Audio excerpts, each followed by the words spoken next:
Regulated means you're responding appropriately to the cue or the situation. Not excessively big, but also not underreacting.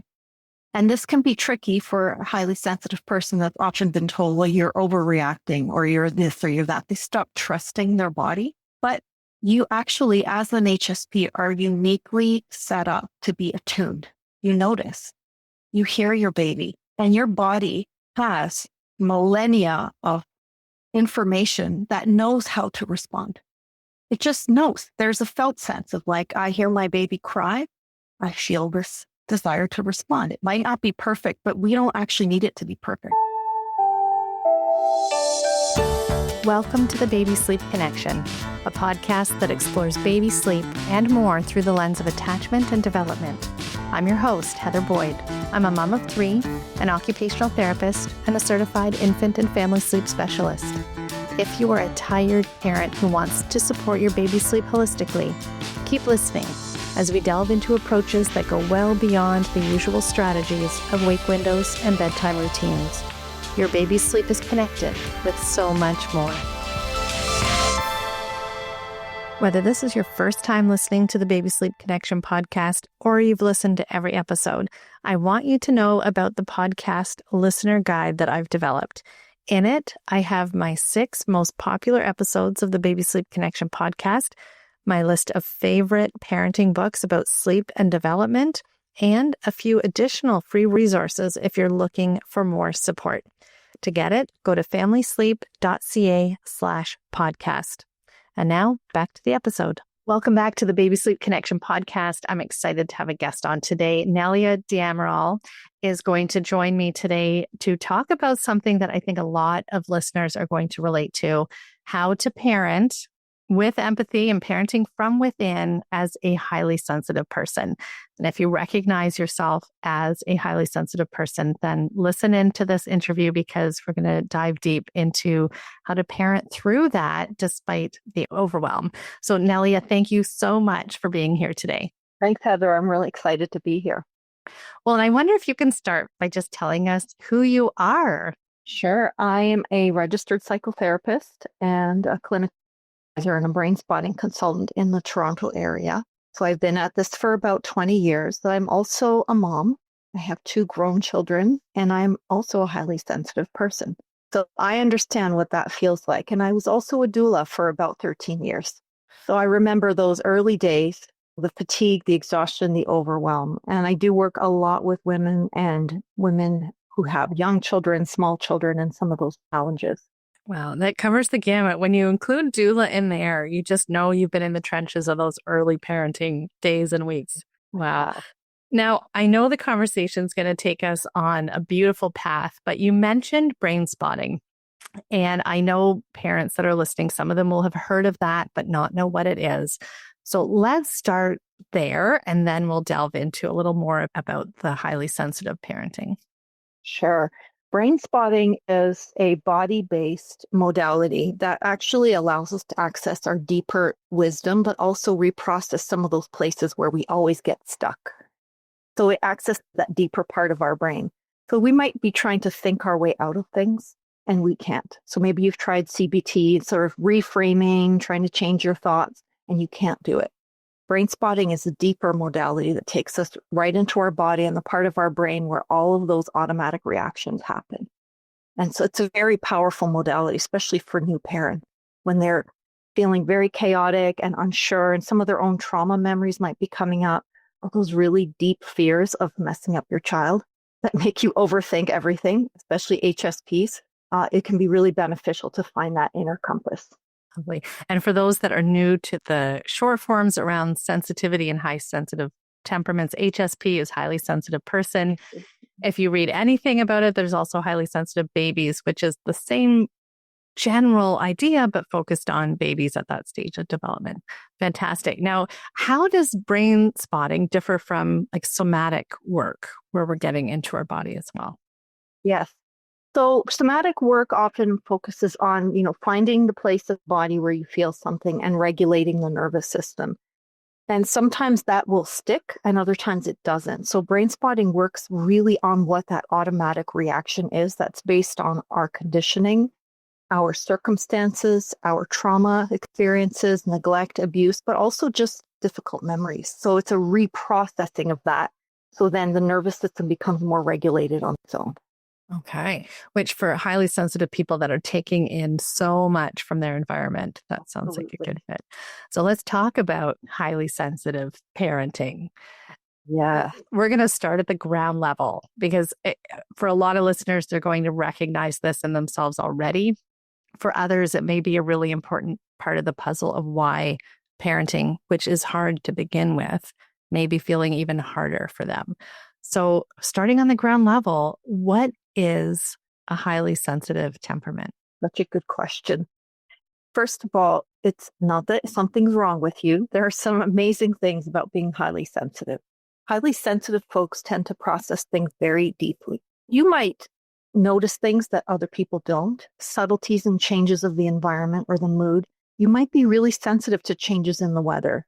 You might be that person who takes medication and reacts a little more strongly than someone else.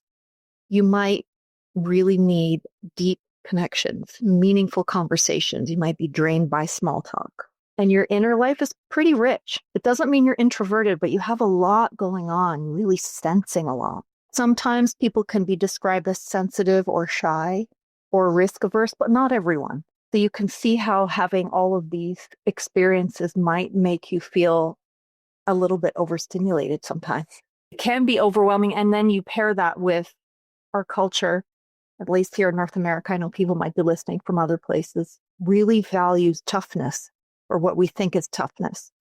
And this can be seen as weak. So it can be very hard for people to feel good about themselves when their body is processing so deeply. Well, and you mentioned it's not just about temperament when we're talking about highly sensitive. Well, When you mention things like sensitivity to the weather, more sensitive to doses of medication, this is very physiological as well. absolutely.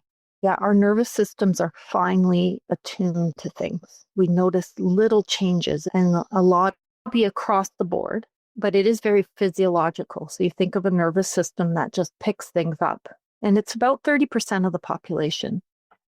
And we see it in animals and even insects.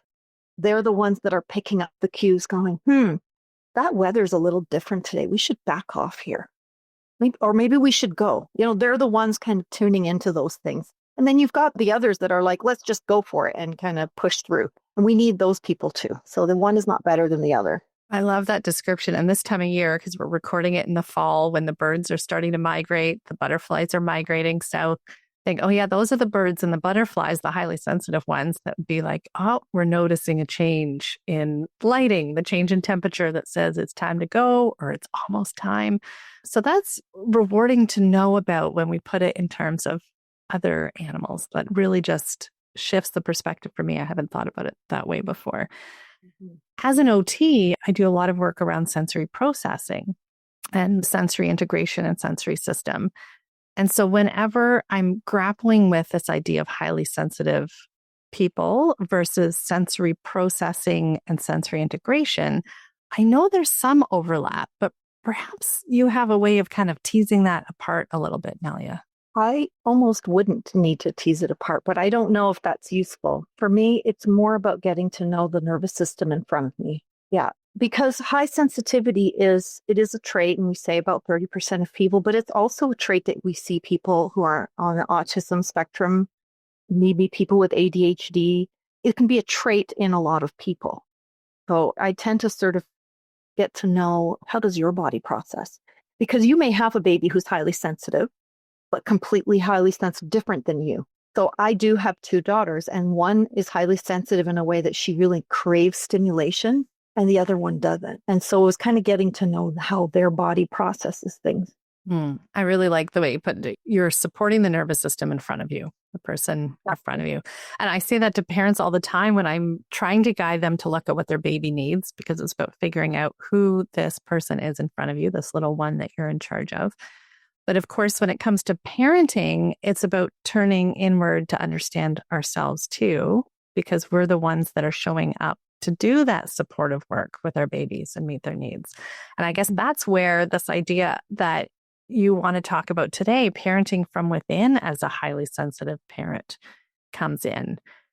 Where do you start if you recognize? Well, actually, we're going to back up, and I would love, if you can, to give a bit of a nutshell of what parents may recognize in themselves if they are a highly sensitive person. As a parent, not just as a person. Yeah. So one of the characteristics I notice is that highly sensitive parents can get overstimulated, and they might interpret that as, I don't like being a parent, or I don't like my baby, or I'm not good at this. But really, overstimulation is not the same thing as not liking it.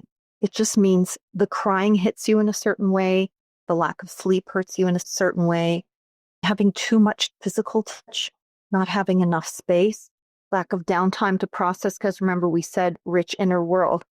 And babies are erratic, they move quickly, there's always change. And so sometimes not having that downtime to process can leave you feeling overstimulated. The difference between overstimulation and stress is kind of different. We know that overstimulation is almost like you're quick to anger, quick to get frustrated, irritated, and that can be hard for a parent and think, oh, something's wrong with me. Other parents are Zen. Oh, I want to be like a Zen parent. I don't know any of those, but I understand that impulse. Yeah, I don't know many of those either. Because certainly parenting in general can be overwhelming, even for those who are not highly sensitive. But the distinction here is just the level of overwhelm that I'm hearing you say, kind of under the words you're saying, that it's almost to a point of shutdown. Yeah, sometimes it's a shutdown, but often it'll be things like, for example, your baby's in bed, but then you've got the monitor on and you're always listening, you're attuning. And even the sound of that monitor, that shh sound that you can hear, can be a lot. So some parents, like, they can't use a monitor, for example, and that's okay. Maybe you're going to use a different technique. So there's things like that that can be really agitating for someone who's highly sensitive. Anything else that a parent may recognize beyond that? They might also feel understimulated. And that's something we don't talk about enough. What would that look like? Yeah, I love that total flip. And they might feel both, flip flop.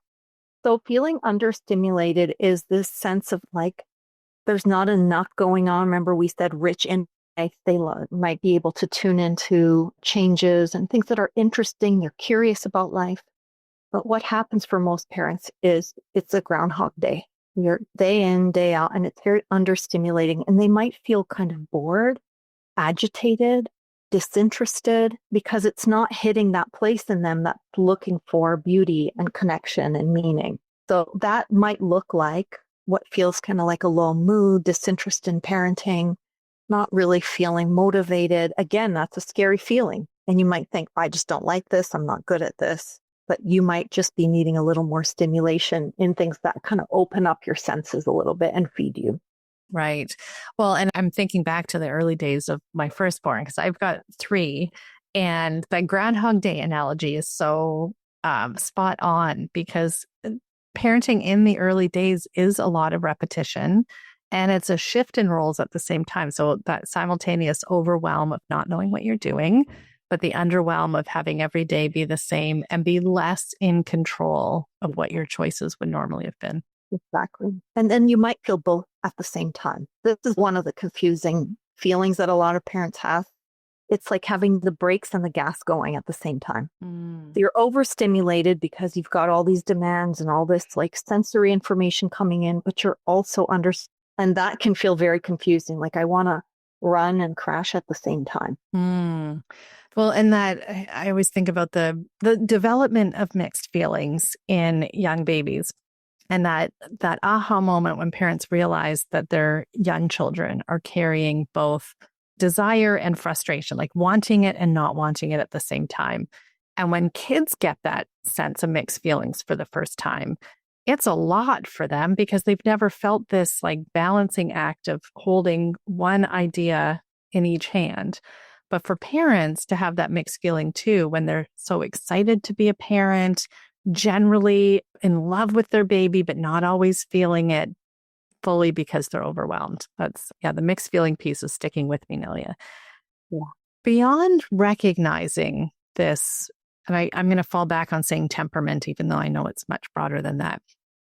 When it comes to managing this idea of parenting from within, as a highly sensitive parent. How can parents navigate parenthood and navigate these mixed feelings and navigate the simultaneous overstimulated and understimulated to really thrive through parenting? Yeah, I know it's such a delicate thing, isn't it?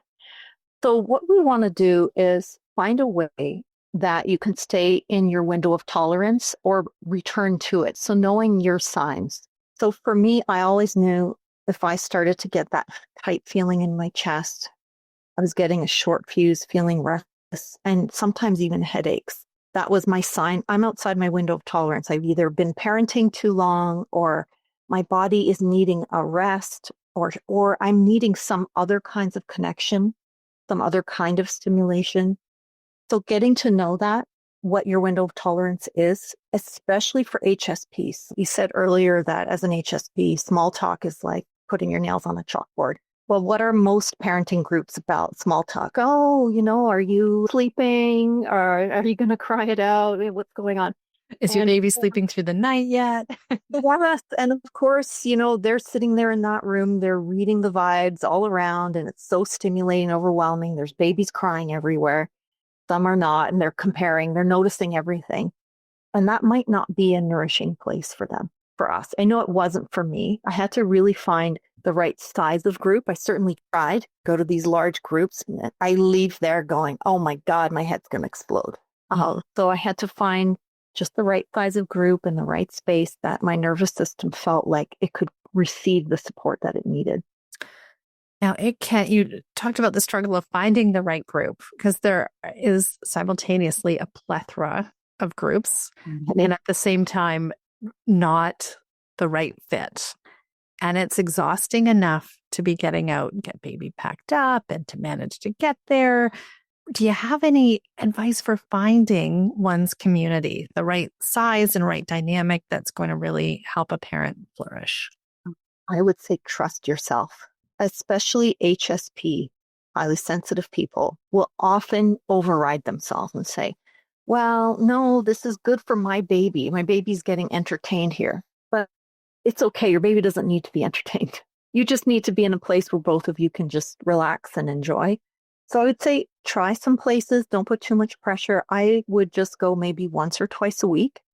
When my kids were little, that was about as much as I could manage. So try different places. Google. Some people, it has to be online because they need that freedom to sort of get up and move around and not feel like they're bothering anybody. Yeah. So yeah, I would just say try different places that are maybe even unexpected, or just hang out at the library during a quiet time, and maybe other moms will show up or other dads will show up or parents. Yeah. And then it evolves more organically that way too, for those that need that. Well, and I also think when I hear you talk about, I want to make that connection around history of trauma and its links to sensory overwhelm. If you could explore that a little bit, because certainly, a lot of parents are coming into parenting with both big T and little t trauma. If they're highly sensitive on top of that, it's adding a dynamic. Is there a way for parents that are coming from a history that may have had a childhood that was far less than ideal, and now in addition to the struggle of adapting to a new role and being highly sensitive, they also have a trauma history? Are there added layers to teasing apart ways to manage and navigate and really parent from within that way? It's a very big question, and it's tough, right? Because sometimes being highly sensitive in the world can just be traumatizing on its own. So maybe a mismatch of temperaments between you and your parents. And so maybe they would get agitated and irritated when your emotions get big, or your baby's emotions. Maybe you've learned to sort of keep it in check, and now you've got a baby that's all emotion, and that's really difficult, right? So being able to tease out is, looking at, where do I feel like I'm getting stuck as a parent? Where am I sort of ruminating? That's often a really key thing with trauma, is the rumination, the anxiety that sort of keeps you in the same thought pattern. So looking at, how anxious do I feel day to day? And is it the same kinds of topics? So am I really worried about messing my baby up? I mean, every parent is, but there's levels to that. So if that anxiety is so high that you're really micromanaging everything and trying to keep everything perfect and worrying, staying up late at night to read the latest book or blog, getting all the experts online, There could be something going on there around perfectionism, around trauma, around feeling not good enough, that it's probably a good idea to talk to someone about that. That could really use some support. It's very difficult to parent through those feelings, and it's not unusual for things to wake up at this time. Mm. There's nothing wrong with you. It's the circumstance that allows us to start to get to some of that. Yeah, that unfinished business. Absolutely. I wanted to circle back a little bit, or even just touch on briefly what you said about baby groups being for the baby and how important it is to pay attention to what is valuable to you.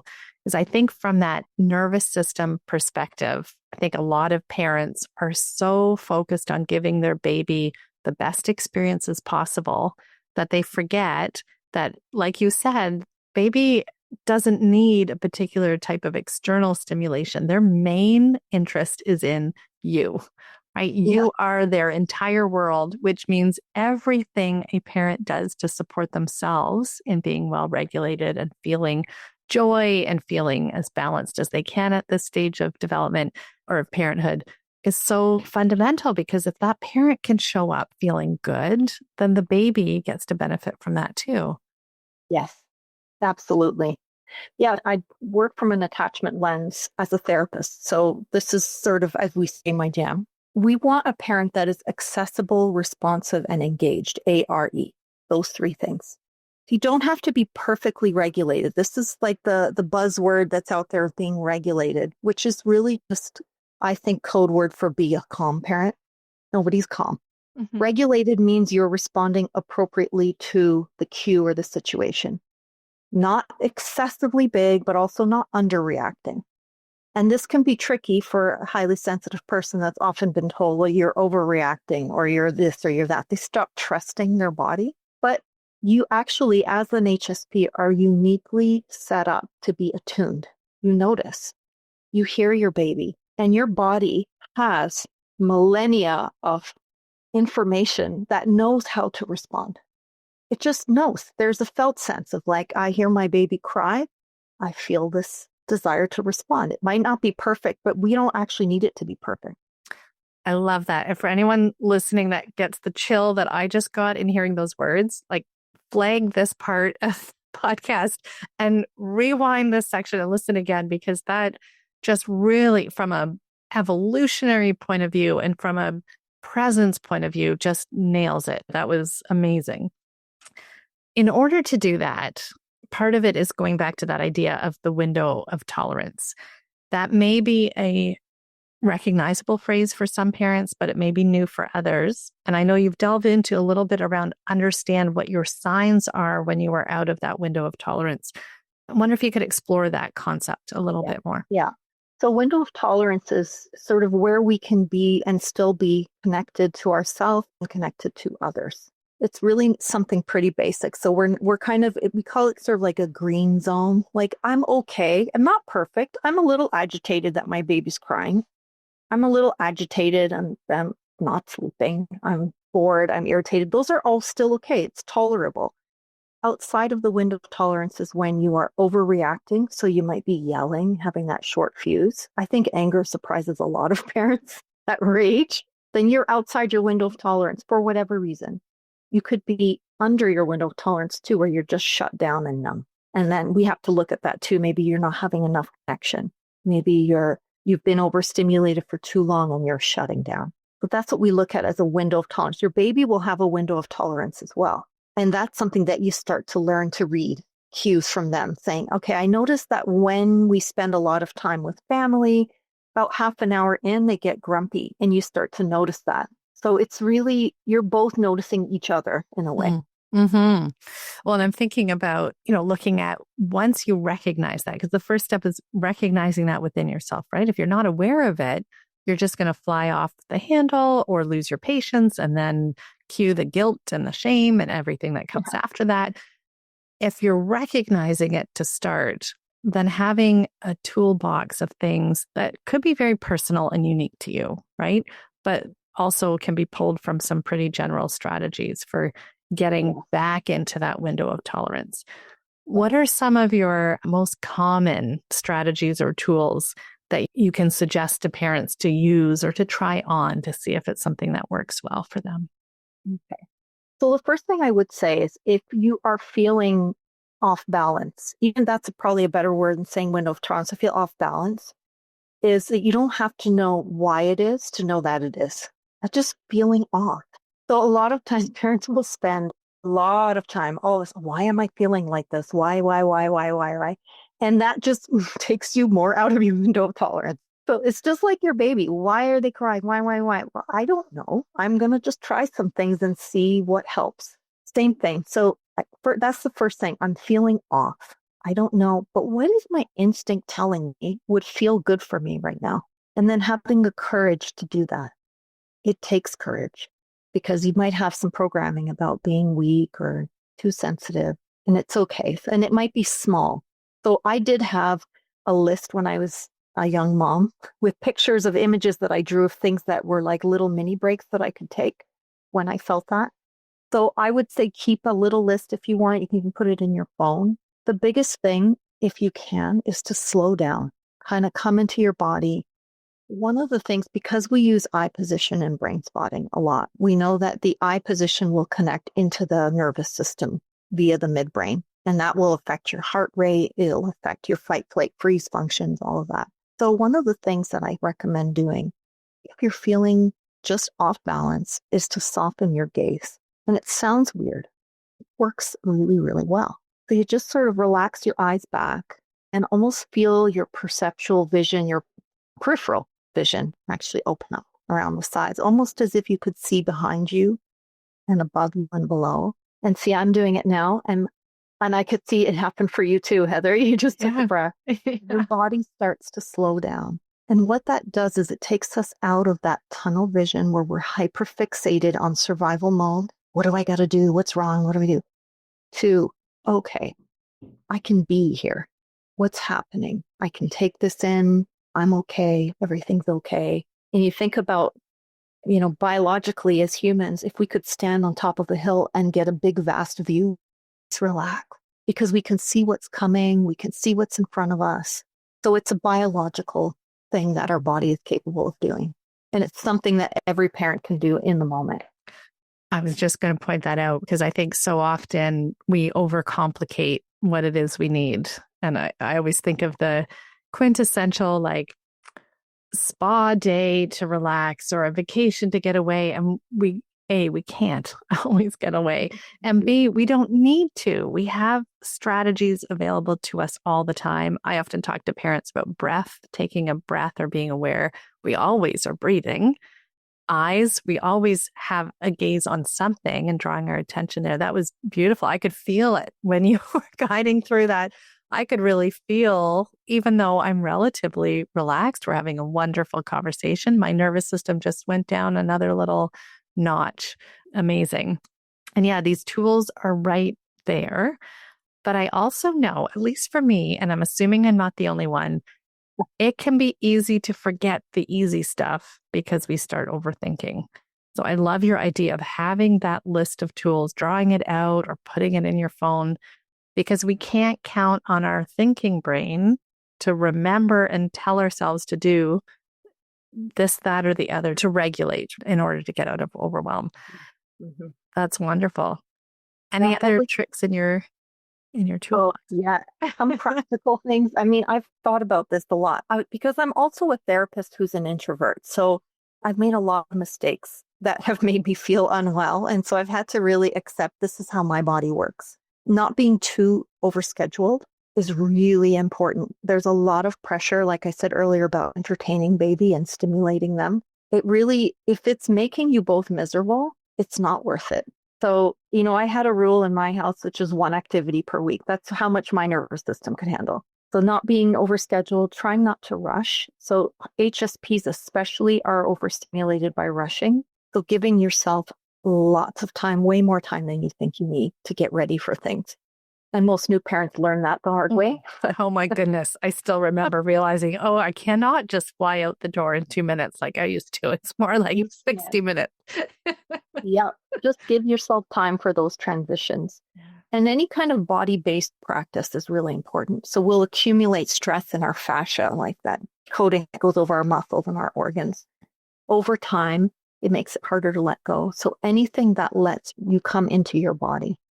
You can just take baby for a walk. You can dance, put some music on. It doesn't have to cost money and it doesn't require babysitting, but give something to your body every day so you're not accumulating that tension and stress. I love that. And I've often shared the example with the parents that I work with of my go-to was to just make sure I got out in bare feet on the grass, even if it was just to bring the garbage out to the street, because that was enough. Or to simply take a breath after all the kids were in the car, not just hop in the car and drive away, but to pause while all the kids were contained and safe. I was on the doorstep, just taking a slow breath before getting into the car, into whatever chaos was happening at the time. Wonderful. Yeah. I want to ask you what I ask almost every guest that I get on, and that is for you to think about whether there's something related to this idea of managing highly sensitive parenting. Is there something that we are not in general talking about that you wish were more on the forefront of talking about managing? I don't know. That's a good question. Something that we're not talking about I think the biggest thing for me, what I started with, is that there's nothing wrong with you. It is not something that needs to be fixed. It's something that we work with. We accommodate, that we harness the best things about it, and we get the good stuff out of this. The attunement, the subtlety, the sensitivity, the awareness. It's just something that's supported just like anything else. I'd also like people to be able to find you, Nelia, if they're wanting to know more. So where can we find you online? My website, it's neliadeamaral.com. So I've got all my information there. And I also am an editor for the Bone to Brain Journal of Healing. So if you are interested at all, and it's free, anybody can look it up. You'll find me there as well. That's a new one for me, Nelia. I'm writing it down. I'll explore that after this interview. Bone to Brain Journal. Yeah. Wonderful.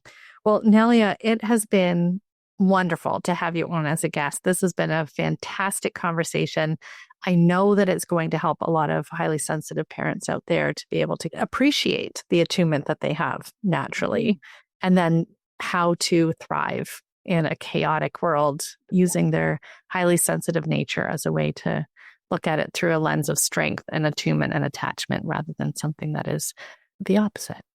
So thank you very much for being here today. Thanks, Heather. Appreciate it. Bye for now. Thank you for joining me on this episode. I do hope that you found the information and perspectives in this podcast episode helpful to you as you navigate your baby's sleep development. Of course, this podcast provides general information and it isn't tailored to your family's reality or the specific needs of your baby. If you're concerned about your baby's sleep or health, be sure to reach out to your healthcare provider. If you're feeling exhausted and overwhelmed and you need a place to feel nurtured and reassured, you can find me on Instagram at familysleep.ca. Until next episode, look for the connections that support you and your baby.